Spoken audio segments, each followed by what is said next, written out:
Ráno sa väčšinou nebudím na zvuk budíka. Vstávam vtedy, keď moje telo samo rozhodne, že odpočinku bolo dosť. A som za to vďačná. Za slobodu, že nemusím utekať do školy alebo do práce. Kedysi som vstávala veľmi skoro. Striktná večierka mi zabezpečovala dostatok spánku. Dnes je však môj režim iný. Neraz pracujem dlho do noci a skore vstávanie o 4 ráno by znamenalo len pár hodín spánku. No bez ohľadu na to, kedy vstávam, moja ranná rutina zostáva takmer rovnaká. Moja pleť mi robila problémy už od detstva. Dnes je to už lepšie. Stále sa mi občas objavia výrážky či začervenanie. Odkedy sa o seba starám komplexne, vidím naozaj obrovský rozdiel k lepšiemu. Zistila som, že skrášľujúca kozmetika nemá taký zlý vplyv na moju pleť ako to, či som v mentálnej pohode, alebo či naopak som v strese. A preto sa snažím, okrem prírodnejších produktov, na svoje telo vplývať aj zvnútra, vedome. Nielen po tej duševnej stránke, ale určite aj tým, aké potraviny a výživu dávam do seba.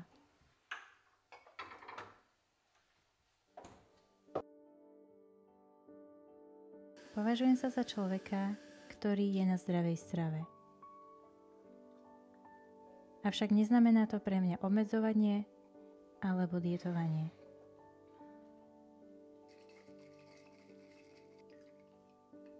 Je to pre mňa životný štýl. Ja si ani neviem predstaviť, že by som jedla niečo, čo dnes by som nazvala nezdravou stravou. Alebo inak povedané, niečím, čo nie je výživné. Ráno obvykle mám chuť na niečo sladké a zároveň kyslé.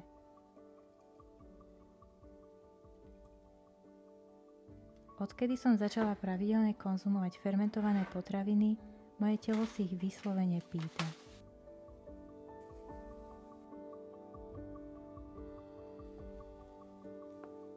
A to isté platí aj o sladkom.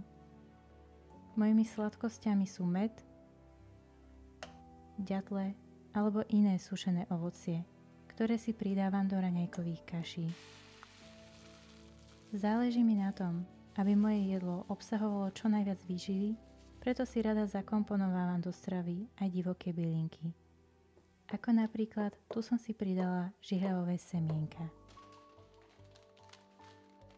V minulosti som so stravou bojovala. Hladovanie, potom prejedanie a neskôr nachádzanie vedľa útechy a zajedanie emócií. Aj keď som jedla zdravo, nebolo to prospešné a aj som z toho dosť pribrala. Bože, ja ti ďakujem za toto jedlo. Ďakujem ti za tento dar, ktorý ma vyživí a prospieva môjmu telu, mojej duši. Ďakujem ti za to, že má všetky nutričné látky, ktoré moje telo potrebuje. Amen. S poruchami príjmu potravy som bojovala dovtedy, pokým som si neuvedomila, že záchvatové prejedanie Biblia nazýva hriechom obžerstva. To mi pomohlo ešte lepšie si uvedomiť, ako veľmi to škodí nielen môjmu fyzickému telu, ale aj môjmu vzťahu s Bohom. Pomohlo mi, keď ma Boh naučil praktizovať vedomé jedenie. Počas jedenia sa snažím uvedomovať si každé sústo a jesť vedome. Poriadne prežúvať a snažím sa neskrolovať na mobile a nerobiť milión iných vecí. Nehovorím, že sa mi to vždy darí. Vďaka takémuto spomaleniu viem pocítiť, že som sýta a že mám naozaj dosť.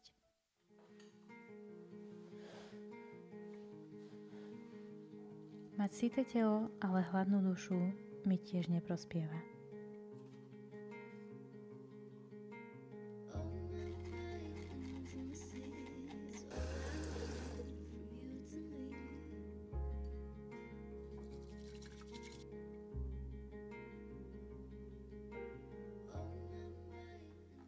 Pre mňa je čas s Bohom tým, čo dáva môjmu životu skutočný zmysel.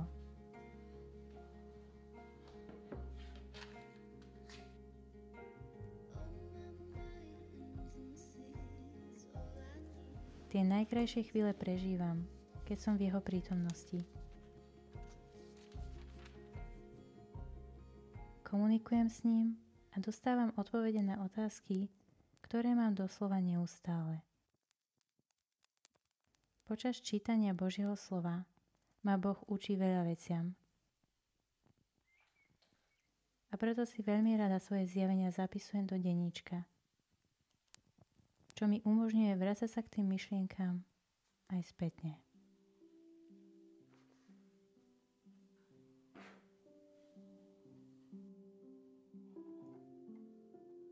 Skôr než sa pustím do práce, cvičím. Som vyštudovaná fyzioterapeutka a viem, aké dôležité je starať sa o svoj pohybový aparát. Kedysi ľudia celý deň chodili, behali, lozili, ich telo malo prirodzene pestrý a vyvážený pohyb. Ale ja žijem v byte. Ak by som si vedome nedopriala správny pohyb, môj chrbát by to časom pocítil. Bolesti pohybového aparátu či zlé držanie tela, to všetko je daň za moderný spôsob života.